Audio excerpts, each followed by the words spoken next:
when the night has come, and the land is dark, and the moon is the only light we'll see. No, I won't be afraid. No, I won't be afraid. Just as long as you stand by me. So darling, stand by me. Oh, stand by me. Oh, stand by me. Stand by me.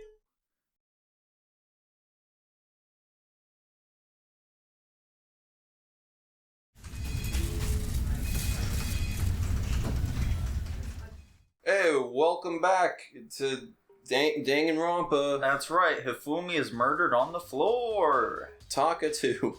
Oh, is Taka in the room? Yeah, he's right there. Oh yeah, there he is. First, I'd better check the Monokuma file. The victims were Hifumi Yamada and Kiyotaka Ishimaru. The cause of death for each was a blow to the head. It is thought that they were both killed with a similar weapon. That's it? Very strange. Yeah, it's pretty strange. We got way less information this time than before. That is no problem. After all, the events of this case unfolded before our very eyes. We should know more about what happened than the Monokuma file could anyway. Maybe. Well, There's something else that's bothering me. By the way, Lucas isn't here. Yeah. Someone else has been missing for quite a while. Are you talking about Kyoko? perhaps. Without a doubt, she has an alibi for when Celeste and Hifumi were attacked. But what if the killer wasn't acting alone? What if they had an accomplice? An accomplice? Wow! An accomplice? What are you doing here? Monokuma! Don't be rude! I'm here to answer your question! What question? Yep. You're talking about accomplices, right? I'm pretty sure I explained it before, didn't I? During the first class trial! Speaking of which, I'd like to ask the bear. If there is an accomplice, do they become blackened? So you ask, and so I shall answer. Each murder is allowed to have an accomplice, but only the one who does the killing will get to graduate. So in other words, two people can work together, but one of them has no chance of profiting from it. then there's no way anyone would Oh, work together, I miss right? Mondo. Rest in peace, rest in power. Or whatever it is In people other say. words, So basically, you can be an accomplice if you want, but there's no gratification in it. So then, So you are saying nobody worked together this time, either? Hey, Sorry, can't answer that. It would obstruct the free exchange of information between you guys. Don't forget to support net neutrality. I just want to make sure you don't forget, no matter how much you might assist in a murder. Only one black can congratulate. An accomplice gets nothing. Down with Article 13. Then we only need to figure out who one of the blackened is. That's not all what that said. Figure out who that one blackened is. Okay, just like normal. Okay. Let me take this opportunity to clarify the whole shebang. In this class trial, what you need to determine is the one true Blacken who devised the murder plot and put it into action. The true Blacken, so just one person? well now. That's enough for explainifying. Now it's down to the final battle between all of you and the Blacken. Good luck to all the contestants. Wow! So there can only be one Blackened, and accomplice wouldn't benefit. Then I can't see any way Kyoko would be connected to this case after all. You may be right. I can probably imagine a way she could be connected to it. If that's true, then Kyoko, where are you? I've been right behind you this entire time. As long as she's not connected to the case, it doesn't matter. Let's get back to the investigation. Indeed.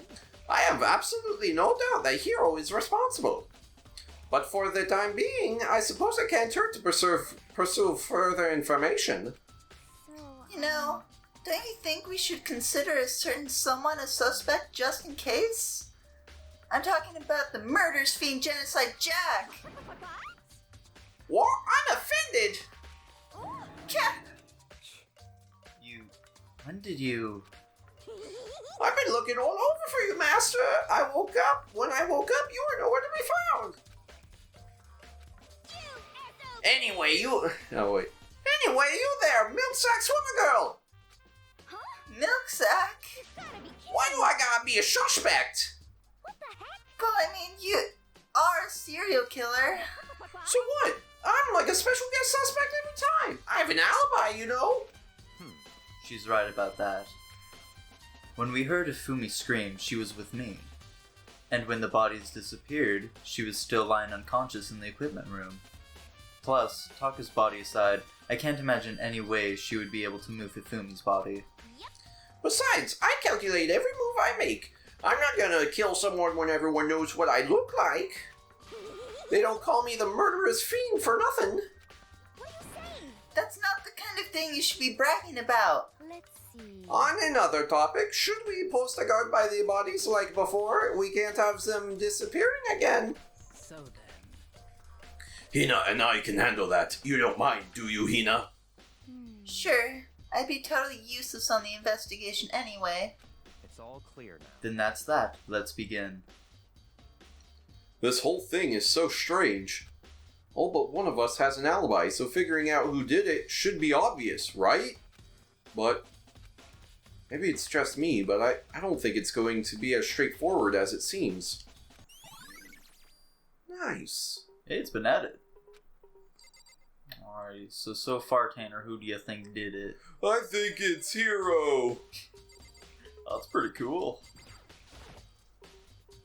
Taka. He'll never move again. According to the Monokuma file, Taka died from a blow to the head. We found Justice Hammer 4 near his body in the equipment room. Is that what was used to kill him? And there's a tarp laid out under his body. Did the killer use this to move Taka's body? That way, there wouldn't be any blood left behind while the body was moved. Nice. Got a blue tarp. Nice. Let's check out the dolly. The doll? Is that dolly? What is Yeah. it? Okay. It's a one of dolly. those, it's like one of those scooter boards you'd have in elementary school. Yeah. I saw this in the art room before. I guess it's used to move statues around. It's kinda awkward, but if you bend down, it's not too hard to use. Huh? But wait! There's more! Wasn't this in the equipment room when we found Taka's body? Oh yeah, is it that skateboard looking thing? Yeah. Okay. It's angled a bit weird in that picture. And look at the wheel! There's a blood stain on it. Ooh. So there's blood on the wheel of the dolly that was moved from the equipment room to the repository. What's the explanation for that? Okay. So are all the places on the same floor that they've mentioned? Like, did he have to go up or downstairs when he was moving the bodies around? It's so for Taka, it's all been on the same floor so far. Yeah. But in terms of Hifumi, he was down below. Hmm. And they would need the board to move Hifumi because he's fat. Yeah. But how would they move him upstairs? I don't know. Hifumi's big, cold body is lying on the floor. Just a massive corpse. Come on, game, let me make some of the jokes. His really big body. I mean, how on earth was the killer able to move someone so big? From the nurse's office where he was discovered to here, the repository. All the way from the first floor to the third, and all without anyone noticing it? How the hell? It's no good. I just don't get it. I can think about it later. For now, I have to finish investigating Hifumi himself. Oh boy. If I remember correctly, Hifumi's fatal injury was also a blow to the head. Probably from Justice Hammer 3, which was lying on the floor in the nurse's office. I don't like how his mouth looks there. Yeah, Man, he looks so much like a gerbil. Huh? Wait. Something's off about his body. Why am I getting this feeling? Something's different. Something about Hifumi's body in the nurse's office versus his body right now. Oh, he doesn't have blood on his glasses. Whoa, that's it! His glasses! Oh, I didn't read that part.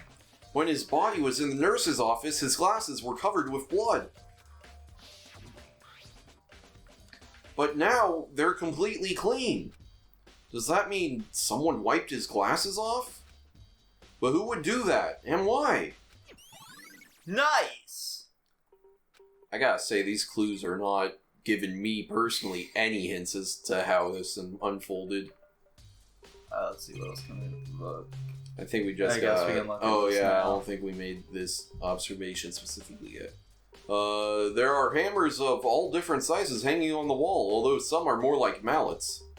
They all look the same. If some are like mallets, they're all like mallets. Yeah. Could the Justice Hammers have been designed using these as a model? Either way, all the hammers here have obviously seen a lot of use.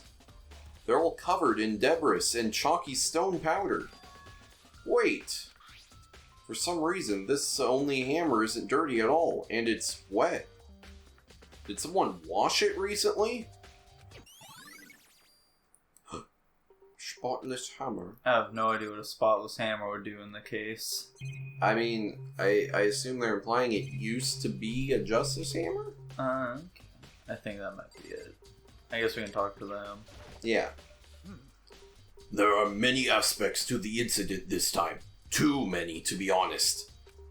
Considering that, it may be good to look back on everything that's happened. I'll remember you. Would you like my help? Absolutely. Yeah, let's look back on things. This morning, only 4 of us met up at the dining hall. Hina, Kyoko, you, and myself.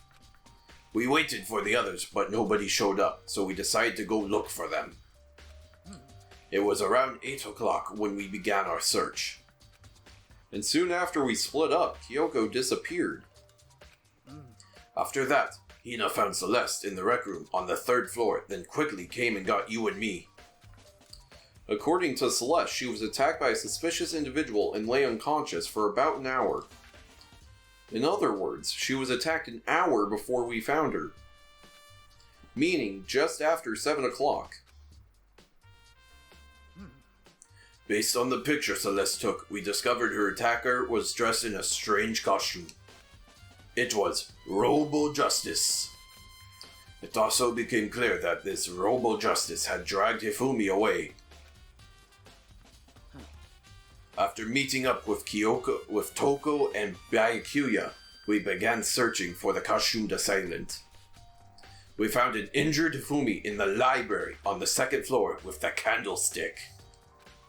We took him down to the nurse's office on the 1st floor, then resumed our search. But not long after leaving the nurse's office.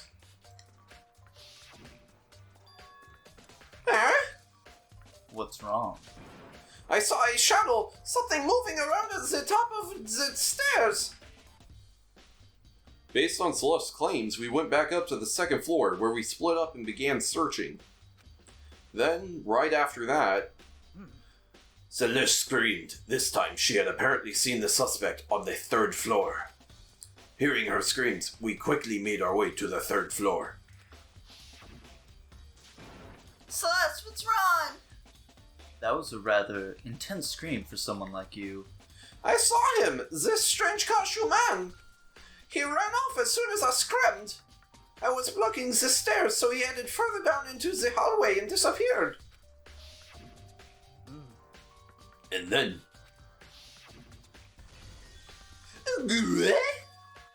Huh? What was that?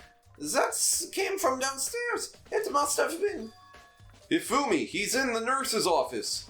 This is bad. Come on, we have to go back. Back. At that point, we decided to split up into 2 groups. Celestina and I went back to the nurse's office. Meanwhile, you, Byakuya, and Toko pursued the suspect up on the 3rd floor. And when we got back to the nurse's office... we found Hifumi's corpse, Oh no. which is also when we heard the body discovery announcement play. I left Celeste and Hina alone and headed back to the 3rd floor to tell the others what had happened. However, But at the same time, we had discovered Taka's body in the equipment room. Which means Hifumi and Taka's bodies were discovered right around the same time. But I remember hearing the body discovery announcement play right after finding Taka. And that's when I showed up and told you and Byakuya that Hifumi had been killed, right? Then you, me, and Byakuya all headed back to the nurse's office, leaving behind Toko, who had fainted. But as soon as we left the physics lab, we ran into Celeste, who just arrived to tell us something very unusual. Hifumi's body has disappeared! Do we want to keep doing these flashbacks? Probably not. Okay. We hurried back to the nurse's office to discover that his corpse was, in fact, gone. Maybe if they're like older flashbacks, but since they like just happened. Yeah. Then we remembered we had abandoned the unconscious Toko and rushed back to the equipment room. Yup. Yeah, hallucinating, whoa, crazy. Yeah. This time, Taka's body had disappeared. So from there, we began our search for both of the missing bodies. And after some time, Celeste told us she'd found the bodies, and we were all... Celeste told us she'd found the bodies, and we all headed back to the repository. And there we rediscovered the 2 bodies that had apparently vanished.